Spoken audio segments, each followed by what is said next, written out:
Jéssica, eu devo comprar ou alugar? Vamos entender o que está por trás dessa decisão, em relação ao que tu sente, em relação às tuas emoções. Essa não é uma decisão só matemática. Considerar só o ponto de vista matemático é tu ser completamente míope ao que efetivamente influencia o processo de tomada de decisão. Quantas vezes eu já vi pessoas sem orçamento disponível me dizendo assim: mas Jéssica, se eu tiver uma casa, eu vou produzir melhor. É uma decisão racional? Não. Entende que o apartamento dos teus sonhos, ele ainda não é coerente com a tua realidade. E que se tu fizeres isso, tudo isso que tu tá usando de artimanhas, de justificativa para te convencer de que essa é uma decisão racional, eles vão por água abaixo, porque tu vai intensificar um problema financeiro. E do ponto de vista emocional, o que o estudo nos trouxe de resultado sobre os principais fatores que nós temos que estar atentos, porque eles vão nos manipular? Primeiro ele faz uma... Há um evento que envolve a vida de 99% das pessoas, que é a compra ou não de um imóvel próprio, viver de aluguel ou não, enfim. A decisão, né, da moradia é uma decisão muito significativa na vida das pessoas. E há muito essa discussão, o que vale mais a pena, comprar ou alugar? Só que a discussão ela acaba ficando eminentemente nas questões matemáticas. E do ponto de vista comportamental, não é discutido. Só que quando nós vamos olhar como que as pessoas decidem esse tipo de coisa, a decisão ela é muito mais comportamental do que financeira. Então, estou aqui hoje para discutirmos e olharmos para essa questão de comprar ou alugar pela ótica comportamental. Jéssica, eu devo comprar ou alugar? Vamos entender o que está por trás dessa decisão, em relação ao que tu sente, em relação às tuas emoções. Essa não é uma decisão só matemática. E olhar para isso com um olhar só matemático simplifica o problema a ponto de não conseguir externalizar, de não conseguir tomar uma decisão mais coerente, porque eu estou desconsiderando um fator que tem um peso importante na decisão. Então, é um fator que precisa ser levado em consideração. E é sobre isso que nós vamos discutir hoje, né? Quais são os fatores que têm que ser levados em consideração do ponto de vista comportamental, emocional, psicológico, o que a gente precisa cuidar, quais são as teorias que dentro de finanças comportamentais elas abordam essa discussão, para daí sim nós tomarmos uma decisão coerente. Tanto é que em finanças comportamentais a gente diz não existe decisão racional, existe decisão razoável.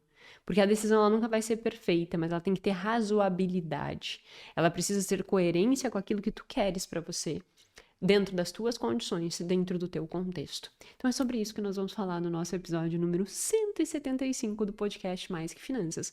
Podcast em que nós falamos muito mais do que números, nós falamos de comportamento financeiro. Se você está aqui pela primeira vez, meu nome é Jéssica Câmpara, eu sou doutora em finanças comportamentais. Toda terça e sexta nós temos aqui um episódio novo discutindo assuntos que envolvam dinheiro e comportamento financeiro. Então, nós vamos sempre muito mais do que os números, buscando que tu consiga aí tomar melhores decisões na direção da vida que tu deseja. Tá certo?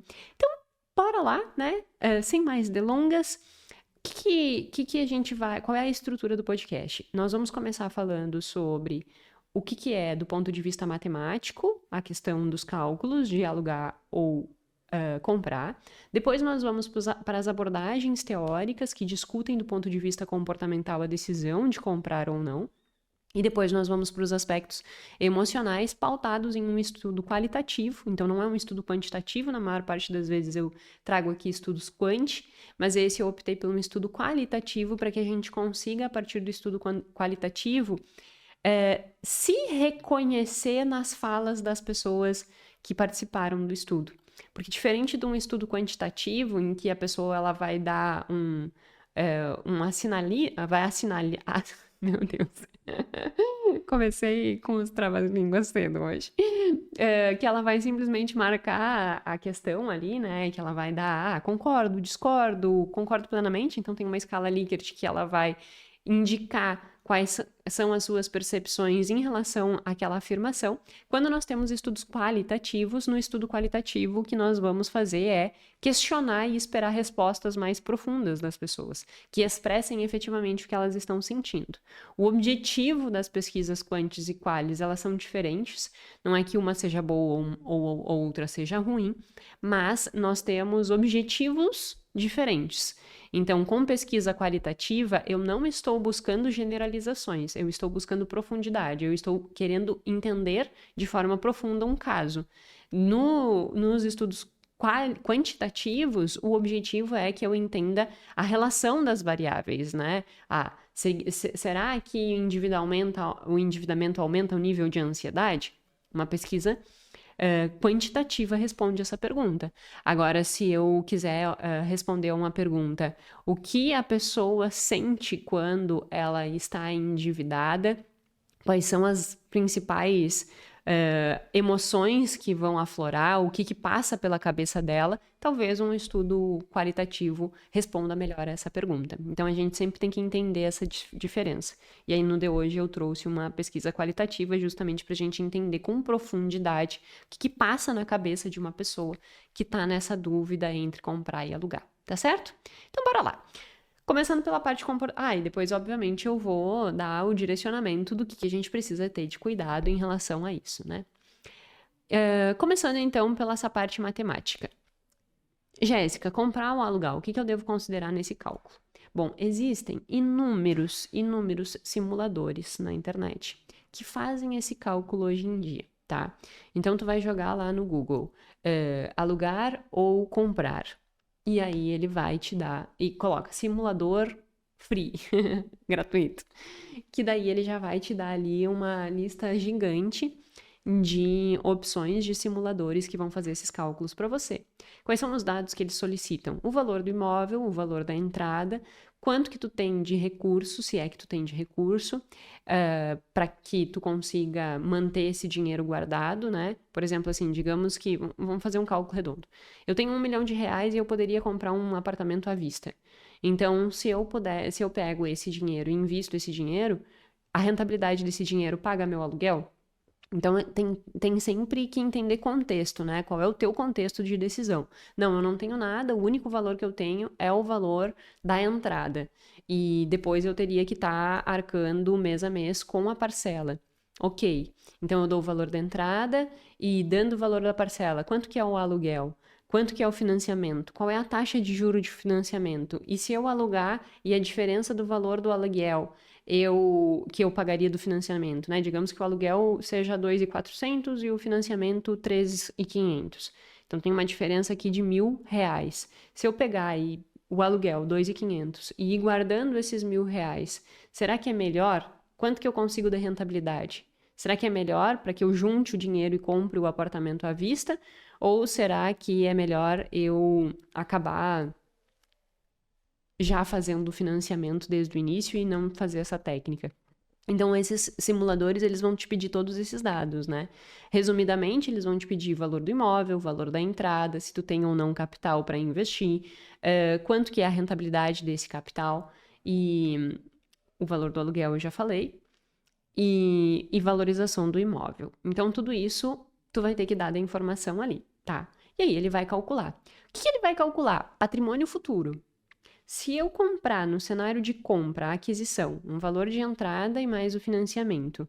Então, eu tenho o custo da entrada, eu tenho o custo do financiamento mais juros, eu tenho os custos de manutenção do imóvel, que se eu não sou o dono, eu não teria, né? Então, digamos um apartamento, o prédio está fazendo uma reforma. Se o prédio está fazendo uma reforma e tu é o dono do apartamento, tu arca com aquilo ali. Se tu é o inquilino, quem tem que arcar é o dono. Então, tem que colocar esses custos e tem que diminuir a valorização, né? Então, eu tenho custos menos a valorização, porque a valorização, ela vai me agregar, né? Então, eu tenho que diminuir dos custos essa valorização. E aí, eu vou conseguir ter o custo líquido e aí eu consigo também calcular quanto que vai ser o meu patrimônio lá na frente. A mesma coisa se eu optar por alugar. Quanto que vai ser meu patrimônio se eu seguir investindo esse recurso lá na frente? E aí eu tenho que pegar, projetar o valor do patrimônio futuro, e aí projetando o valor do patrimônio futuro eu vou comparar. se eu tivesse guardado dinheiro e vivido de aluguel, quanto que eu teria daqui 30 anos? Se eu tivesse comprado, quanto que eu teria daqui 30 anos? Ganha quem apresentar um maior valor patrimonial no futuro. Isso aí eu não vou me deter, pode ser que tu tenha escutado eu falar tudo isso e tenha assim, não entendi bulhufas. Meu objetivo não é que tu saísse daqui entendendo calcular, tá? É só para te dar uma visão geral desses cálculos e como que eles são feitos. Por que que eu não tenho intenção nenhuma de te ensinar efetivamente a fazer esse cálculo? Porque primeiro tem o simulador que vai fazer por ti, tu só vai precisar desses dados que eu te informei. E segundo, porque como tu sabe, meu objetivo aqui não é tratar de números, né? Então, por isso que eu falei de uma forma bem abrangente, só para que tu tenha uma ideia que, no final das contas, tu tem que comparar. Patrimônio daqui 30 anos comprando, patrimônio daqui 30 anos alugando. Qual é o melhor? Isso é do ponto de vista exclusivamente matemático. Só que considerar só o ponto de vista matemático é tu ser completamente míope ao que efetivamente influencia o processo de tomada de decisão, de comprar ou não. Porque quando eu digo assim, eu projeto e eu digo para a pessoa, olha, vale mais a pena tu alugar. Aí a pessoa vai me olhar e dizer assim, mas na verdade eu não me sinto bem morando de aluguel, porque o dono pode querer me despejar, eu tenho que sair de uma hora para outra, e aí não vai ser legal, e não sei o que, não sei o que, não sei o que, não sei o que. Então, o que está acontecendo aqui? Tem um peso na decisão muito maior esse sentimento do que propriamente o cálculo. E aí eu tenho que entender esse sentimento. Eu tenho que entender o que está por trás desse sentimento. Porque, sem dúvida nenhuma, essa é uma decisão muito significativa na vida de todos nós. É onde tu mora, é onde tu vive, é onde a tua vida acontece. É onde tu dorme, é onde tu acorda, é onde tu almoça, é onde tu tem interações com a tua família. Então tem um peso afetivo muito forte o lugar em que tu mora. E aí cada pessoa tem que entender o significado disso para si, para que a gente consiga determinar qual é o melhor caminho a ser seguido. Porque, por exemplo, em simulações que a gente faz em relação a morar de aluguel ou financiar e comprar, a diferença lá no final, às vezes, de patrimônio é bem pequena. Eu fiz uma simulação esses dias, deu uma diferença de 50 mil depois de 30 anos. Caramba, 50 mil depois de 30 anos, entendeu? Não vai fazer diferença na tua vida. Agora, o que tu vai viver ao longo desses 30 anos faz diferença. Então, é sobre esse aspecto que nós temos que nos aprofundar. E aí, só para ter alguns dados que norteiam o quão importante é essa decisão, o estudo que a gente vai discutir, ele acontece na Nova Zelândia, e na Nova Zelândia, 75% das pessoas possuem casa própria. Aqui no Brasil, um dado do IBGE de 2024 diz que 67% dos brasileiros possuem casa própria. E que o principal objetivo das pessoas é, sim, o desejo de ter a casa própria. Então, a Febraban fez uma pesquisa em 2023 questionando, né? Qual é o teu maior objetivo de vida? E 31% das pessoas indicaram, isso na média geral, quero comprar a minha casa. E se eles pegam por amostragem da idade, aquelas pessoas que estão entre 21 e 26 anos representam 41%, né, de vontade de comprar a sua casa própria. Então, quando eu pergunto para uma pessoa que está entre os 21 e 26 anos, o que tu quer, qual é o teu objetivo de vida? 41% diz, eu quero comprar minha casa própria.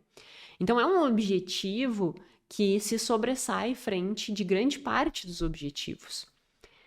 E aí a gente tem que começar a entender primeiro, né, por que se sobressai, o que leva a essa decisão. E aí a gente entra dentro da teoria que é discutida dentro desse artigo qualitativo, que é quais são as abordagens que fazem com que uma pessoa comece a cogitar essa questão de comprar ou alugar, né, mas essas decisões de moradia. Qual é o arcabouço teórico que nos dá subsídio para discutir essas questões. E aí tem duas abordagens muito interessantes. Então vamos iniciar compreendendo essas duas linhas teóricas, né? A abordagem de equilíbrio e a abordagem de insatisfação.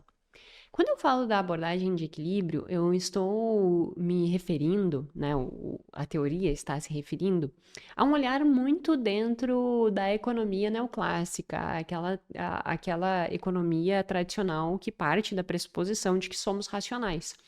Então, ele vai olhar pelo ponto de vista de necessidade. Qual é a minha necessidade? Por exemplo, nós estamos projetando, né, e planejando ter filhos. Então, as nossas necessidades hoje, elas se ampliam, né? Porque a gente precisa ter quarto para criança, eu preciso ter um escritório para eu seguir trabalhando. Então, precisa de um espaço que atenda a essas nossas necessidades. Que antes de ter filho, né? E a gente ainda não sabe, né? Estamos nos planos de ter filhos, mas que nós não ficávamos pensando nessas necessidades antes dessa organização para ter filho. Então, é uma questão que vai surgindo necessidades muito pelo ciclo de vida. E eu vejo isso muito acontecendo. Por exemplo, a minha mãe. E isso acontece na vida de todo mundo, né? Todo mundo que quer ter filhos. Tu tem uma necessidade quando tu é jovem. Quando tu pensa em ter filhos e os filhos estão em casa, tu tem uma outra necessidade residencial. Quando os filhos saem de casa, volta para uma necessidade anterior. Então, tu precisa alterar essas necessidades a depender do teu momento de vida, né? E isso tem a ver com utilidade.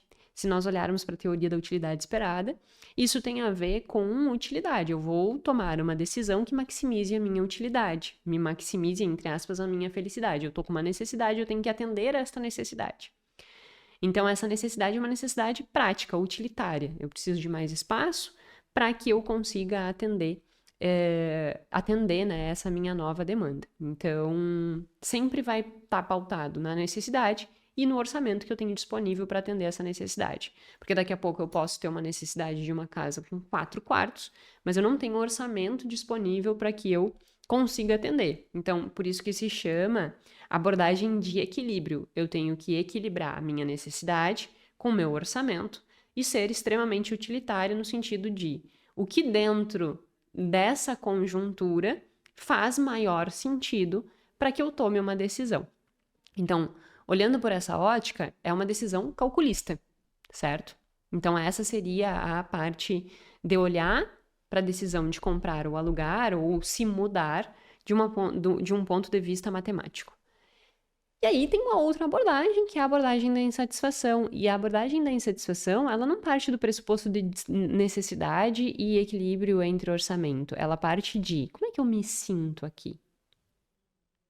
Puxa, eu não me sinto bem, o barulho me incomoda, o trânsito me incomoda, os vizinhos me incomodam. Eu gostaria muito de viver numa casa assim, assado ou daquele jeito. Por exemplo, eu sempre quis morar numa casa, porque não tem nada de necessidade, entendeu? Assim, o meu desejo, ele é um desejo emocional, entre aspas, psicológico. Porque eu quero uma casa, porque eu quero ter um pátio, eu quero criar filho correndo, solto.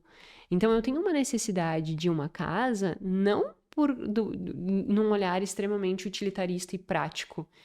É porque tem todo um peso de que eu fui criada para fora, no meio de campo. Eu adorava correr, eu adorava brincar, eu adorava. Então, assim, para mim isso tem um peso. Morar numa casa que tem um pátio, que tem a grama, que tem uma vista, que tem um lugar aconchegante para eu sentar, isso para mim é uma coisa importante. E isso está diretamente ligado com a abordagem de insatisfação. Mas não uma insatisfação pejorativa, mas uma insatisfação do tipo assim, qual é a vida que faz sentido para mim, né? O que que eu gostaria? Eu peguei esses dias, não sei quem acompanha lá no meu Instagram também, mas eu peguei esses dias as cartas minha e do Gui, a gente começou a namorar em 2006, né?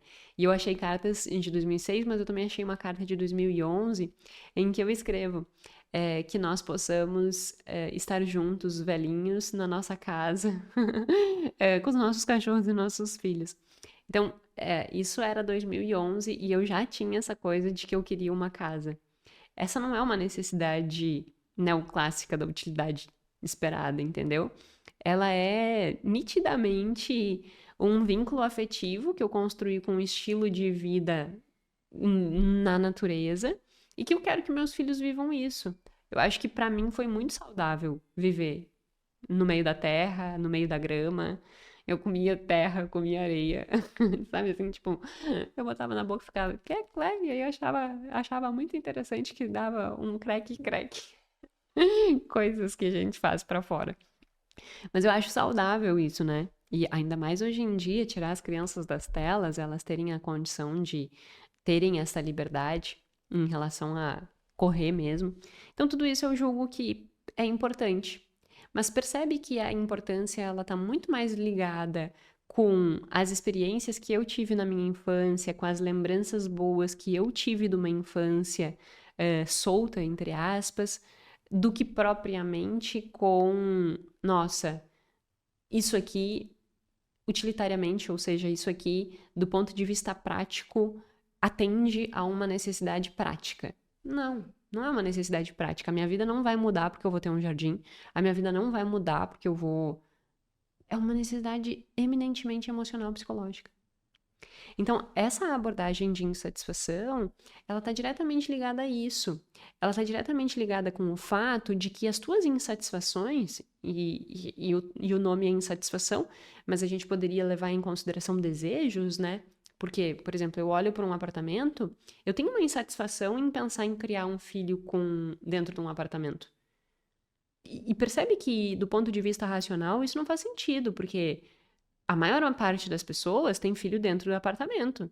Então, eu tenho uma crença que não é racional. Por quê? Porque eu vivi solta. E eu gostei. Eu dou valor, eu valorizo, né? Deixa a criança comer uma grama, deixa a criança comer uma terra. Eu valorizei essas experiências. Eu tenho muitas boas experiências disso. Então eu quero proporcionar isso para o meu filho.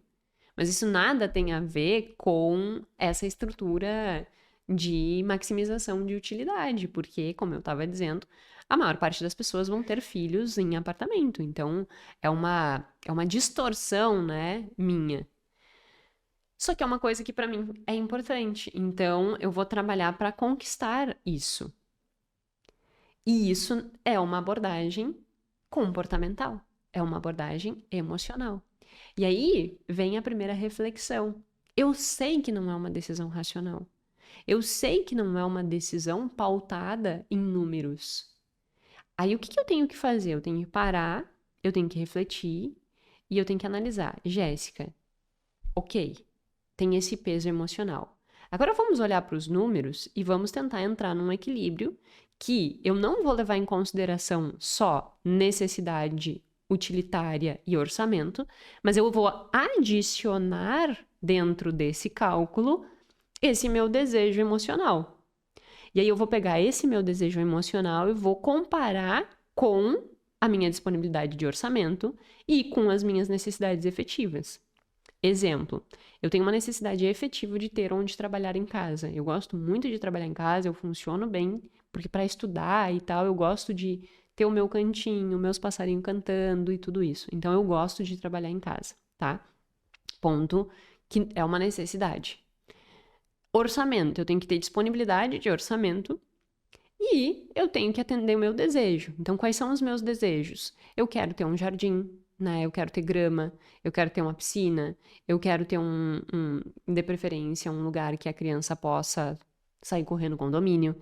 Então, isso aqui já não são mais questões utilitárias, são desejos que estão embutidos na parte emocional. Então, eu estou adicionando à tomada de decisão esses fatores emocionais. E aí sim eu vou tomar uma decisão. Só que eu vou perceber que essa influência existe, entende? Eu não vou ser cega a isso. Porque qual é o erro que as pessoas cometem? Elas não têm a menor ideia que isso está pesando muito sobre a decisão. Então vamos colocar dentro dessa fórmula que essa parte emocional está pesando 50% da decisão, a parte de orçamento 25% e a parte de utilidade mais 25%. Então, a parte de utilidade do ponto de vista prático, digamos que seja o escritório, onde eu trabalhar dentro de casa, a parte de orçamento e disponibilidade de recurso, e a parte emocional, essa coisa de querer jardim, lugar para correr, piscina, vista, que são coisas que não vão mudar minha vida, mas têm a ver com essa parte emocional. Digamos que isso aqui esteja pautando 50% do meu processo de tomada de decisão. Só que eu não estou percebendo que isso aqui está pautando 50% do meu processo de tomada de decisão, porque eu nunca parei para pensar que esta decisão de comprar ou alugar é uma decisão emocional. Então, o que eu faço? Eu tenho todo esse peso emocional. Eu uso esse peso emocional para convencer o meu racional de que aquilo ali é uma decisão importante, de que aquilo ali é uma decisão racional. Vou dar um exemplo. Quantas vezes eu já vi pessoas sem orçamento disponível me dizendo assim: mas Jéssica, se eu tiver uma casa, eu vou produzir melhor, porque eu vou ter uma condição em que eu consigo me sentir melhor, eu consigo sentir que o ambiente favorece a minha produtividade, eu consigo ter uma organização da minha rotina melhor. Então, isso vai me gerar mais produtividade, me gerando mais produtividade vai me gerar muito mais ganho. Então, é uma decisão racional. Não, não é. Porque tu entende que tu já tomou a decisão emocional, eu quero uma casa. Eu quero um pátio, eu quero uma grama, eu quero um condomínio que me propicie segurança, mas que propicie também lugar para as crianças correr. Eu quero isso. Então eu uso todo tipo de artifício de justificativas para convencer que essa decisão é racional. E aí eu, utilizando esses artifícios, eu ultrapasso inclusive minhas condições orçamentárias e de necessidade para atender um desejo. Isso é o que mais acontece em decisão de compra. As pessoas, de compra de imóveis, né? As pessoas, elas adquirem os seus imóveis majoritariamente pelos aspectos emocionais. E ao fazerem isso, desconsiderando a questão orçamentária e de suas efetivas necessidades, elas potencializam as suas vulnerabilidades financeiras. E aí, o que anteriormente, como justificativa para tomar a decisão, seria algo que impulsionaria a produção, que me tornaria mais eficiente, que faria com que eu tenha mais foco, que faria com que eu ascendesse na minha carreira, na realidade dá o efeito ao contrário. Tem um estudo que mostra que a vulnerabilidade das pessoas, elas começam a aumentar muito, dependendo do momento da aquisição da casa. Por quê? Digamos que essa pessoa, ela tenha 200 mil guardado. E que eu vou fazer esses cálculos redondos para não ter problema de dizer o número errado. Digamos que o apartamento seja de 1 milhão, apartamento, casa, sei lá o quê. Eu vou fazer redondo assim para facilitar minha vida. E que a pessoa tenha 200 mil guardado, que é o mínimo que se pede de entrada, né? Em torno de 20%. Então a pessoa vai raspar tudo que ela tem de dinheiro, vai dar entrada na casa. Aí ela dá entrada na casa. Aí quando ela dá entrada na casa, o corretor vem e diz assim: agora a gente tem que pagar toda a questão da documentação para fazer a transferência pra ti, né? Ela, putz, eu não tinha levado em consideração isso. Vou pegar um empréstimo para que eu consiga arcar com os trâmites burocráticos. E mais o financiamento de 800 mil reais.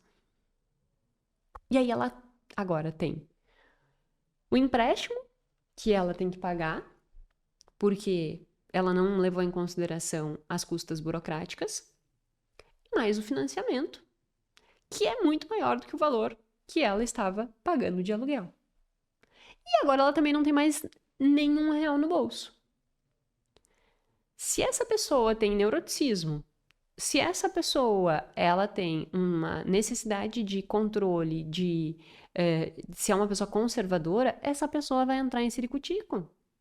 E essa pessoa sou eu, por exemplo. Se eu fizesse uma decisão dessas, de raspar completamente meus investimentos para comprar um imóvel, tivesse que fazer uma outra dívida, pelo sonho da casa própria, pelo sonho do apartamento dos meus sonhos. Eu já tive clientes que também chegaram e disseram assim: mas Jéssica, esse é o apartamento dos meus sonhos, mas caramba, tu não tem condição de pagar. Entende que o apartamento dos teus sonhos, ele ainda não é coerente com a tua realidade. E que se tu fizeres isso, tudo isso que tu tá usando de artimanhas, de justificativa para te convencer de que essa é uma decisão racional, porque tu vai melhorar a tua qualidade de vida, porque tu vai melhorar a tua disposição, porque tu vai melhorar o teu estilo de vida, tu entende que todos esses argumentos, eles vão por água abaixo, porque tu vai intensificar um problema financeiro. Tu vai te colocar em risco? Tu vai te colocar numa situação que tu não tem reserva de emergência? Aí estoura um cano lá dentro de casa, tu faz o quê? Então, a minha questão aqui, para trazer uma reflexão muito forte em relação a isso, é: nós precisamos entender que existe essa manipulação interna dos nossos pensamentos, tentando nos convencer a fazer uma escolha que aparentemente é racional, mas que na realidade é uma decisão pautada em emoções. E tu tem que olhar e dizer assim, ser realista, é meio que se olhar no espelho e ser realista e dizer assim, eu sei que é uma decisão emocional. Eu sei que é uma decisão. Agora, eu tenho que contrapor esta decisão emocional com a parte prática. E aí que eu tenho que fazer esse equilíbrio. O problema é que o que as pessoas fazem? Ela desconsidera que isso aqui tem um peso forte. Ela não percebe que está se auto-manipulando. E ela ferra com a parte financeira. Coloca tudo que tem na vida na compra de um imóvel. E aí ela fica vulnerável financeiramente. Aí aumenta a ansiedade, aí aumenta a preocupação, aumenta a ruminação, diminui produtividade, diminui recurso. Quantas pessoas você já viu assim? Ah, tu chega pra pessoa e diz assim, e aí, como é que tá na casa nova? Ah, tô bem preocupada, porque agora tem um monte de conta pra pagar. Caramba! Não precisava ser assim. A gente tem que nivelar. E aí tem um exercício que é muito interessante, que dá para se fazer, que é: se projete, viva essa condição. Pense, tá, vou fazer isso, vou limpar meus recursos, vou fazer um financiamento, vou ter uma parcela. Como é que eu vou me sentir? Mas vivencia isso.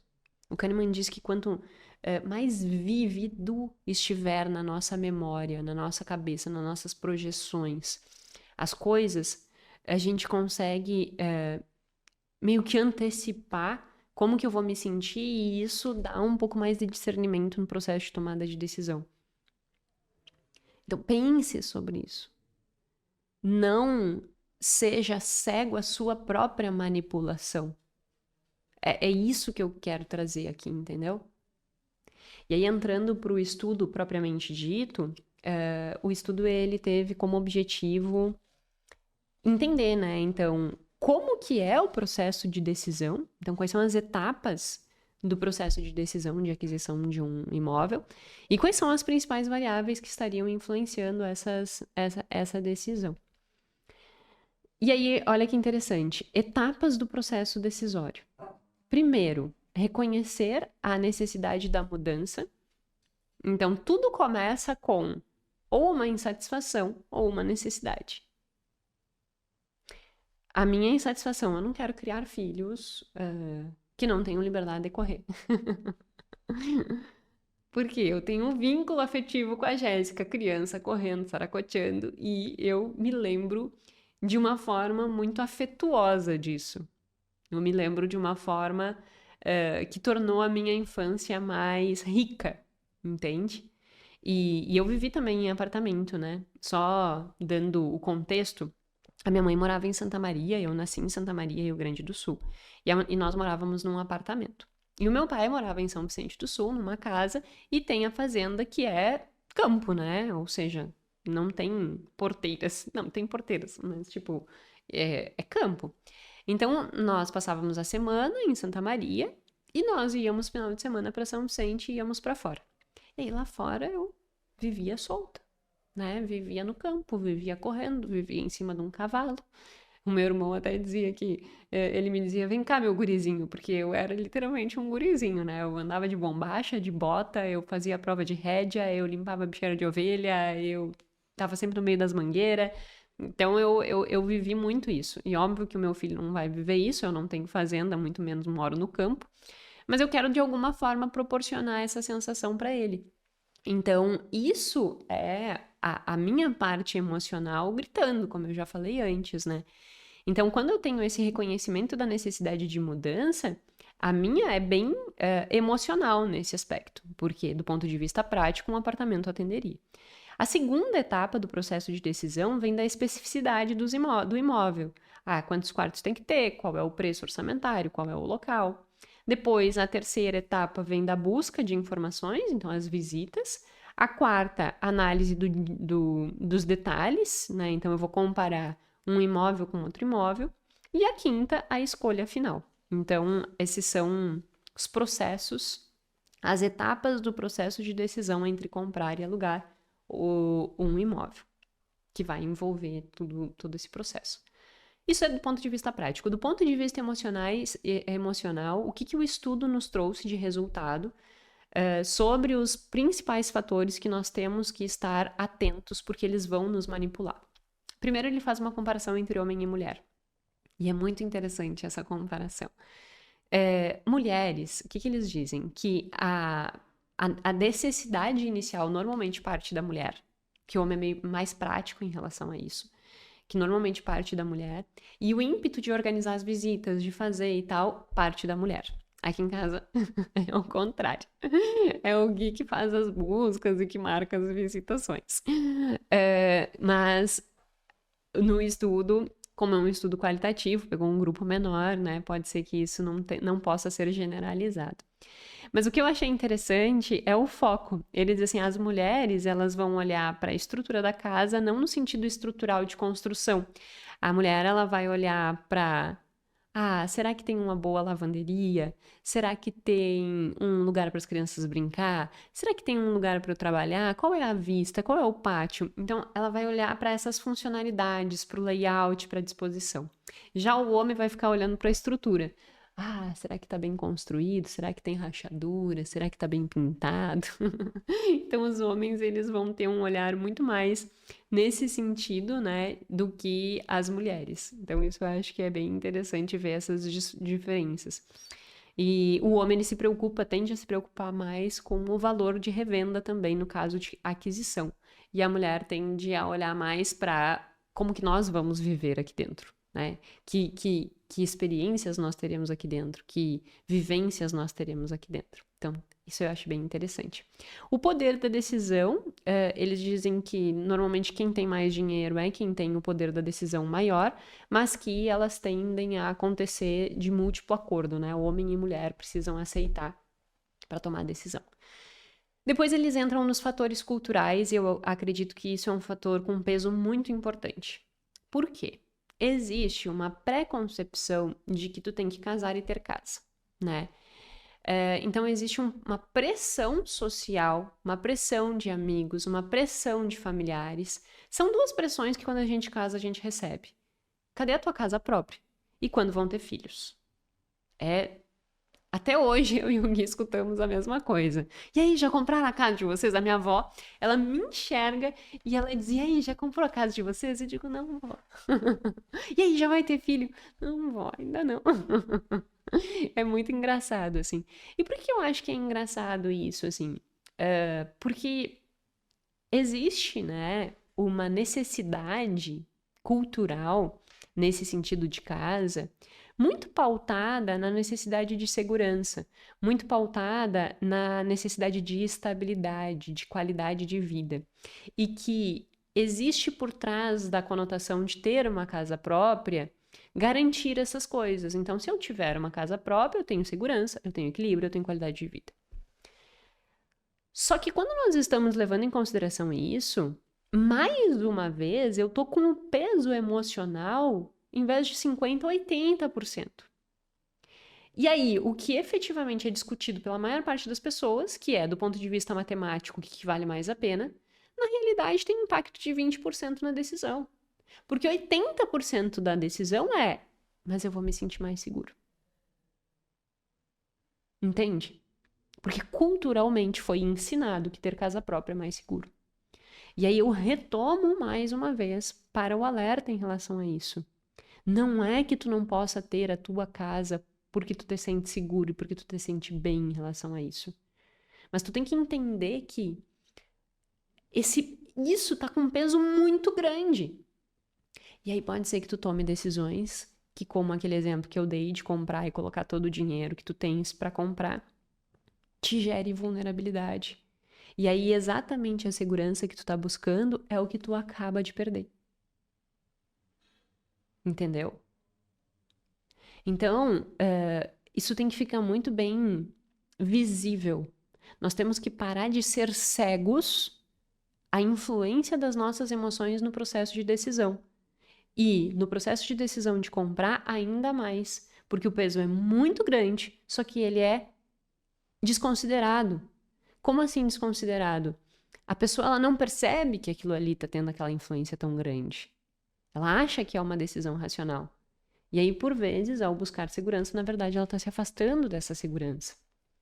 Então, o que eu julgo que é importante não é desconsiderar o fato de que a emoção ela tenha um peso.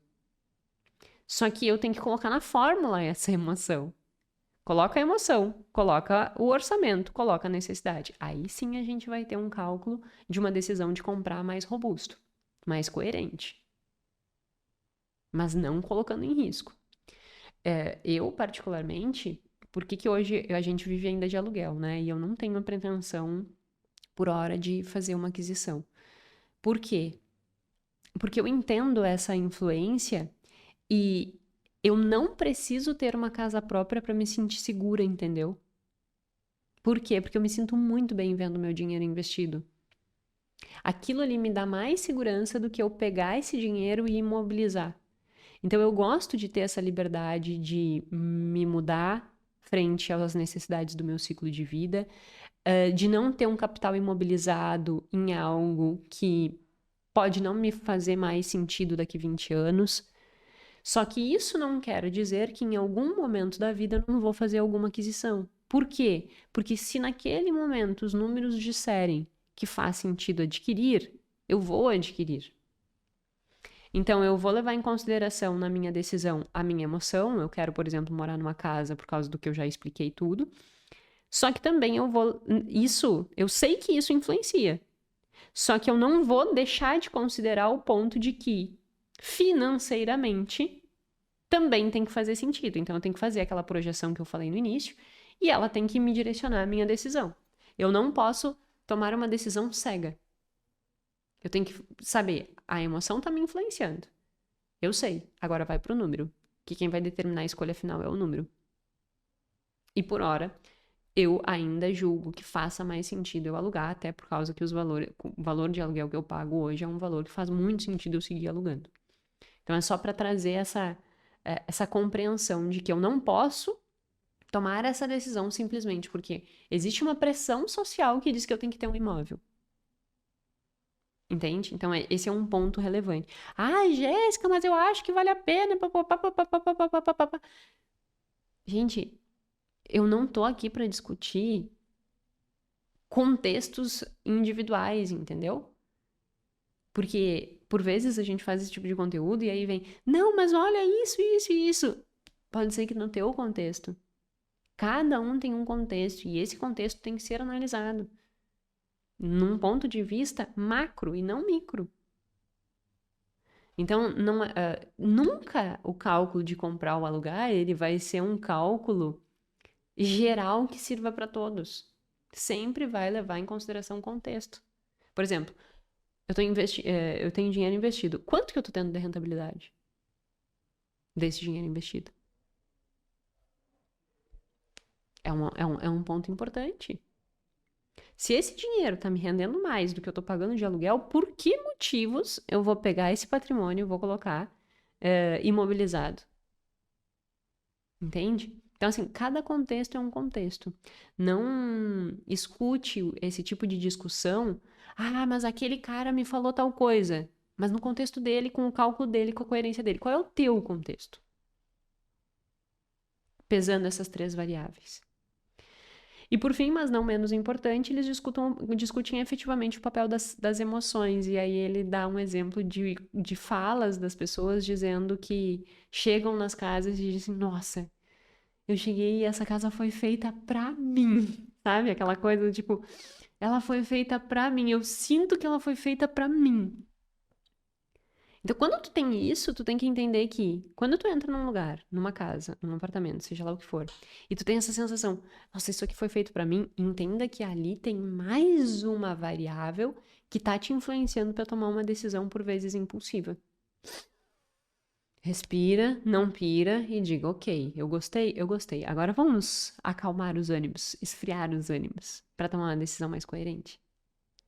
E aí tu segue no processo de tomada de decisão.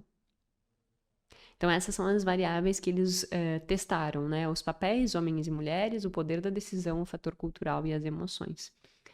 E com isso, eu encerro dizendo: comprar ou alugar não tem certo e não tem errado, tem o que cabe para a tua realidade. Tanto do ponto de vista orçamentário, quanto do ponto de vista de necessidade, quanto do ponto de vista de emoções. Essas três variáveis, elas precisam ser consideradas.